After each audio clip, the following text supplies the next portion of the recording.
देखो, एक चीज बताना चाहिए आप लोगों को। अगर आप लोग 10th एग्जाम में अच्छा नंबर लाना चाहते हो, पढ़ने के लिए बहुत कुछ है, पढ़ाई का कभी अंत नहीं है। तो अगर आप लोग 10th में अच्छा नंबर लाना चाहते हो तो आपको ये पता होना चाहिए कि आपको क्या चीज पढ़ना है, अर्थात किस टॉपिक में से ज्यादा क्वेश्चन पूछा जाता है एग्जाम में, कौन सा चैप्टर में से कितना नंबर आता है, टोटल कितना नंबर का एग्जाम होता है। तो ये सभी क्वेश्चन का आपके पास नॉलेज होना चाहिए, आपको पता होना चाहिए। तो ध्यान देना, मैं अभी बात कर रहा हूं, मैं ये क्लासेस अभी मैं गांव पे खोला हूं, ठीक है, गांव के बच्चों के लिए। पहले मैं शहर मोतिहारी पे रहता था, अब वहीं पे रह के पढ़ाई खुद में करता था, और वहां पे मैं 9th और 10th क्लास के बच्चों को पढ़ाता था। लेकिन मेरा खुद का पढ़ाई खत्म होने के कारण मैं जब घर पे आया तो मैं सोचा कि सेम मटेरियल जब मेरे पास है, उस मटेरियल को लेकर मैं गांव के बच्चों को क्यों ना पढ़ाऊं। तो आज मैं ये वीडियो बना रहा हूं सिर्फ आपको समझाने के लिए। आप लोग पढ़ो तो किस मेथड से पढ़ो, अगर आप गलत ट्रैक पकड़ तो नहीं लिए, आप गलत रास्ता पे नहीं ना चल रहे हो, गलत चीज नहीं ना पढ़ रहे हो। देखो, अभी आपको एक चीज समझ में आना चाहिए कि आपको नजर सिर्फ अपना बोर्ड एग्जाम पे होना चाहिए, और उसको लेके उससे जितने भी क्वेश्चन पूछा जाता है बोर्ड एग्जाम में, उसी क्वेश्चन को आपको पढ़ना चाहिए, उसके बारे में नॉलेज आपको लेना चाहिए। एक्स्ट्रा बिल्कुल नॉलेज नहीं तो आपका मार्क्स जो है वो गड़बड़ हो सकता है।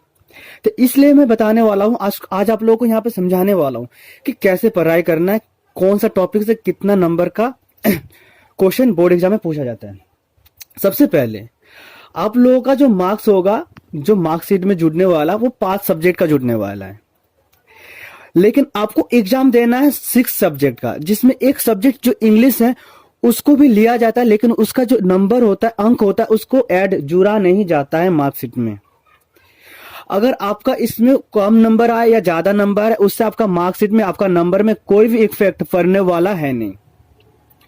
तो ध्यान रखने की बात है कि इंग्लिश को सबसे लास्ट में उसको पढ़ना चाहिए, पढ़ना चाहिए लेकिन लास्ट में।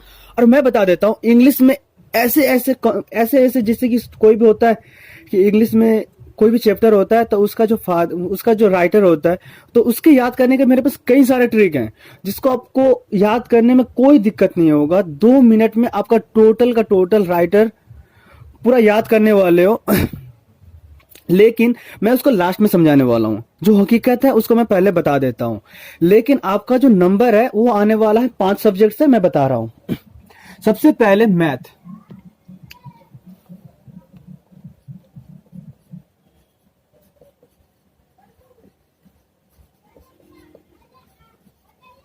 मैथमेटिक्स अर्थात गणित। यहां पे मैं बायलिंगुअल पढ़ाने वाला हूं कि जिससे सीबीएसई के बच्चों को भी समझ में आए और बिहार बोर्ड के बच्चों को भी समझ में आए।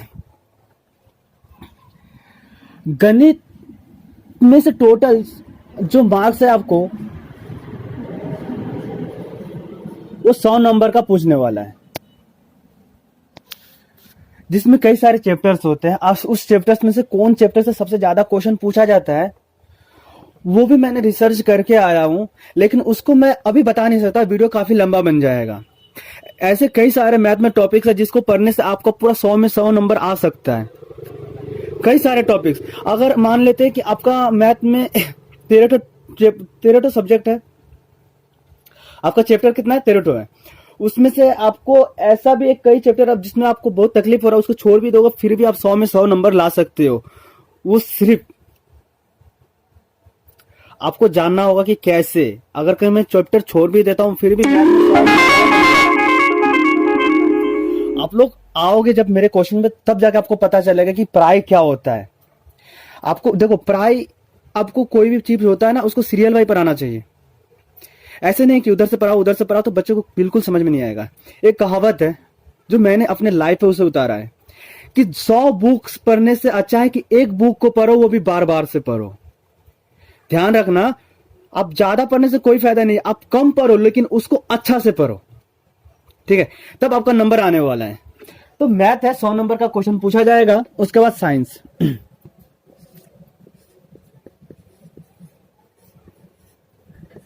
विज्ञान।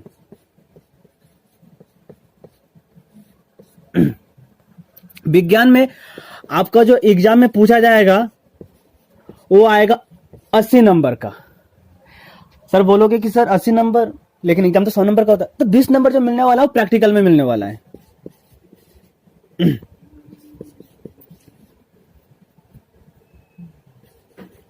प्रैक्टिकल में मिलने वाला है 20 नंबर। अब प्रैक्टिकल में मिलेगा 20 में 20 कब? जब आप अपने स्कूल के टीचर से अच्छा बिहेवियर बना के रखोगे तभी 20 में 20 नंबर देंगे। तो मेरा रिक्वेस्ट है एक स्कूल में अपना जो इमेज है उसको अच्छा बना के रखना। उसके बाद सोशल साइंस,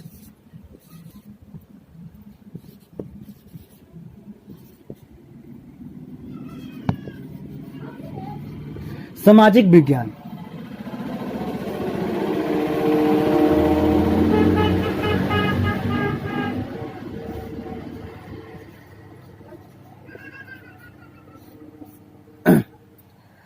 सामाजिक विज्ञान से कितने क्वेश्चन पूछने वाला है?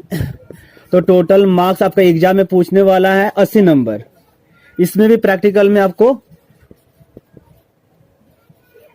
20 नंबर मिलने वाला है, अर्थात स्कूल की तरफ से फ्री में आपको 20 नंबर मिलने वाला। बस आपको 80 नंबर का तैयारी करना है।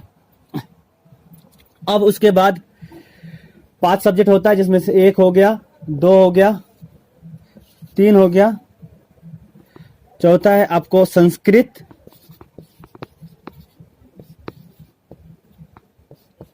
अब संस्कृत की जगह पे यहां पे लिखा देता हूं हिंदी। संस्कृत की जगह पे आप अपने भाषा, अपनी मातृभाषा, बंगला, उर्दू, मैथिली कुछ भी ले सकते हो। अब बंगला लोगे तो संस्कृत हट जाएगा, संस्कृत की जगह पे आ जाएगा। अब वो भी कितना नंबर का पूछा जाएगा? वो भी 100 नंबर का पूछा जाएगा। उसके बाद 5वां सब्जेक्ट है आपका हिंदी।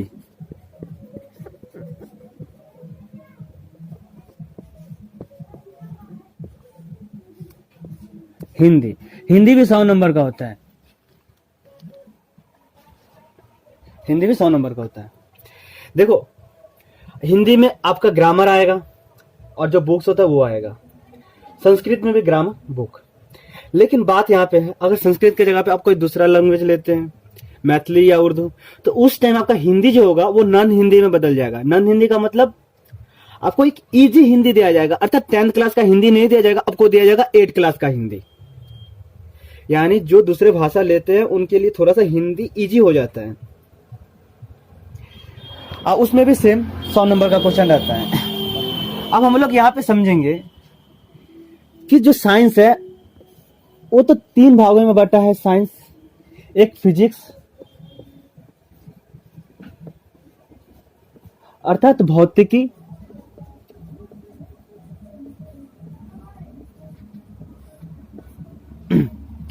दूसरा केमिस्ट्री,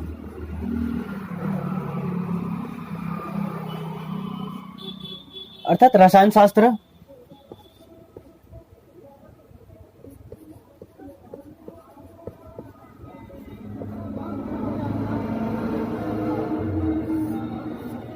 रसायन शास्त्र। उसके बाद तीसरा होता है बायोलॉजी, जीव विज्ञान।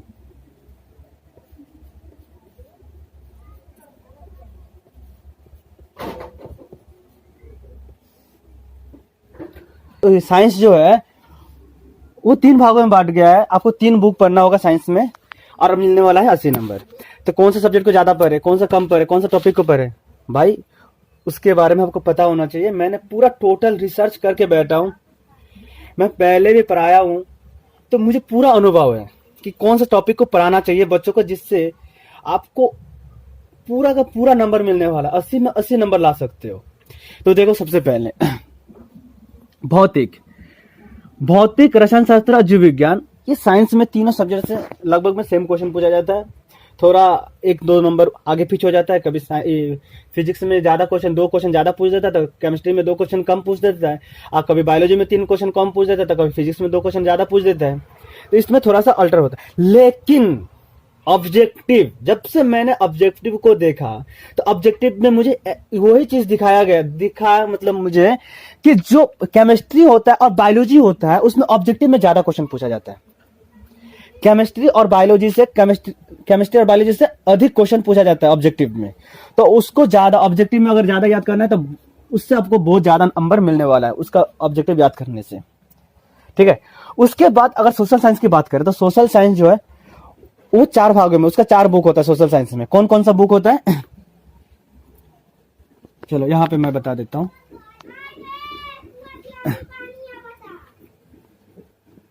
चलो यहीं से मैं लेता हूं। हिस्टोरी अर्थात इतिहास,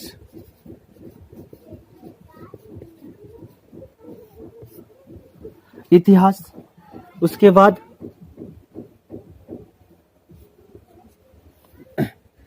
जियोग्राफी, भूगोल जिसे भूगोल कहा जाता है,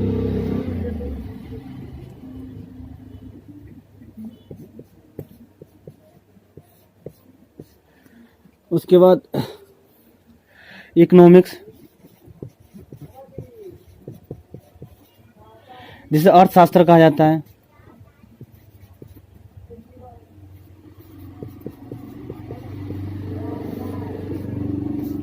उसका और एक बुक होता है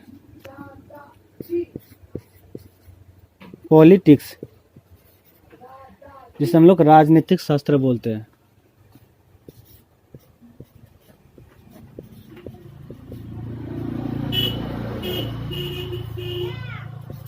राजनीतिक बोलते हैं। अब हम लोग समझना है कि कौन सा बुक से ज्यादा क्वेश्चन पूछा जाता है। मेन चीज वही होता है, बच्चों को पता नहीं होता है। देखो हिस्टोरी और ज्योग्राफी जो दो बुक है उसको आपको सबसे पहले पढ़ना होगा। भाई मेरा अनुभव जो है तो उसके अकॉर्डिंग हिस्टोरी और ज्योग्राफी ज्यादा आपको फोकस करना है। क्यों? क्योंकि इसमें से 25 क्वेश्चन पूछा जाता है।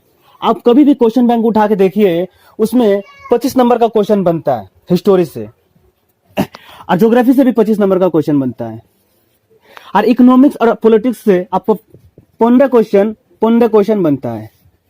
अर्थात देखो इस दोनों बुक को पढ़ने से सबसे ज्यादा फायदा है, इस दोनों को पढ़ो, 25 नंबर का बन जाएगा, 50 नंबर आ जाएगा दोनों को पढ़ने से। है अब इस नंबर प्रैक्टिकल 70 नंबर हो गया, फर्स्ट डिवीजन इसी से हो गया। तो भाई ऐसा पढ़ाई भी तो चाहिए ना, ऐसा समझाने वाला भी तो चाहिए ना कि आप समझो, बच्चे समझे सबसे पहले, इसको बाद में समझने से क्या पहला, पढ़ाई करने से पहले समझना चाहिए। इसलिए मैं इस वीडियो को बना रहा हूं। और देखो ना, ध्यान देना कि ये हिस्टोरी और ज्योग्राफी टोटल का टोटल मेरे पास पूरा डिजिटल बोर्ड के द्वारा पूरा इमेजिनेशन के साथ आपको पढ़ाया जाएगा। जैसे कि जलियांवाला बाग हत्याकांड हो रहा है तो इसमें कैसे बाग हत्याकांड हुआ, उसमें कितने लोग मरे, कैसे क्या हुआ, किसने फायरिंग किया, कैसे फायरिंग किया, वो टोटल का टोटल पूरा वीडियो आपको दिखने वाला है यहाँ पे। तो आपको ज्यादा समझ में आएगा ना। चिपको आंदोलन, किसने पैर को चिपकाया, कैसे कहां से सड़क निकल रहा था, क्यों पैर को काट रहा था, उसमें कौन हेड था, उस सारे के सारे आपको दिखेगा कि कैसे हुआ उस टाइम। तो आपको उस टाइम ज्यादा याद होगा। तो उसके लिए आपको मेरा कोचिंग जो इंस्टीट्यूट है, क्लास है, उसको ज्वाइन करना होगा।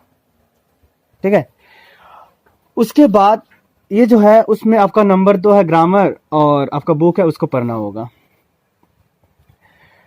तो इस सारे चीजों को ध्यान में रखते हुए अपना पढ़ाई का तैयारी करें, जिससे आपका मार्क्स जो है, नंबर जो है वो ज्यादा आएगा। और मैं दावा करता हूं, एक चीज का दावा करता हूं, अगर मेरे पास अगर आप रेगुलर क्लास करते हो तो मैं दावा करता हूं कि आपको 400 पार कोई नहीं रोक सकता है। लेकिन आपको रेगुलर क्लास करना होगा, बस आप लोगों का सपोर्ट चाहिए। और आप लोगों के लिए ही मैंने ये चीज स्टार्ट किया। ठीक है, तो मैं ये कहूंगा कि आप लोग क्लास ज्वाइन करें। अभी बिल्कुल कोई भी फी नहीं लिया जाएगा आपसे। ठीक है, विदाउट फी एजुकेशन दिया जाएगा।